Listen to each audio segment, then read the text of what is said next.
10 మంది ఆకలి చూసి పెట్టగలిగిన వాడెవరు అంటే మనిషి ఒక్కడే. ఆ మనిషికి స్వార్థం అలవాటైపోయి ఎంతైనా నేను దాచుకుంటాను తప్ప నేను ఎవరికి పెట్టను అన్నాడు అనుకోండి, ప్రమాదకరం. ఎందుకో తెలుసా? మిగిలిన ప్రాణులకు అవసరములు బహు తక్కువ, మనిషి ఒక్కడే. కాగితానికి విలువని కల్పించుకొని ద్రవ్యానికి విలువని కల్పించుకున్న తర్వాత అవసరములు పెంచుకున్నవాడు మనిషే నిజానికి.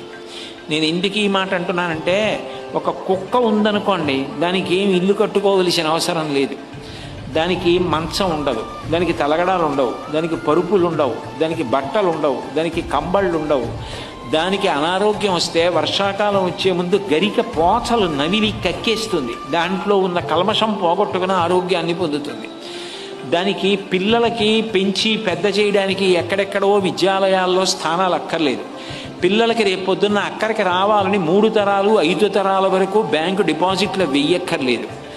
ఈ దుర్గుణాలన్నీ కూడా సంస్కారం వదిలిపెట్టి నేర్చుకున్నది నా బోటిగాడు. మీ వంటి పెద్దల్ని నేను అంటలేదు. కాబట్టి సంస్కారం పెంచుకోవలసిన వాడు ఎవరైనా ఉంటే మనిషి.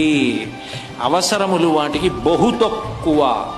అవి అడిగేది ఆకలిస్తే అన్నం కోసం ఇంటి ముందు నించుంటాయి. పిడికెడు అన్నం కబళం ఓ పెంకు మీద పెడితే చాలు, నడు ఊగిపోయేటట్టుగా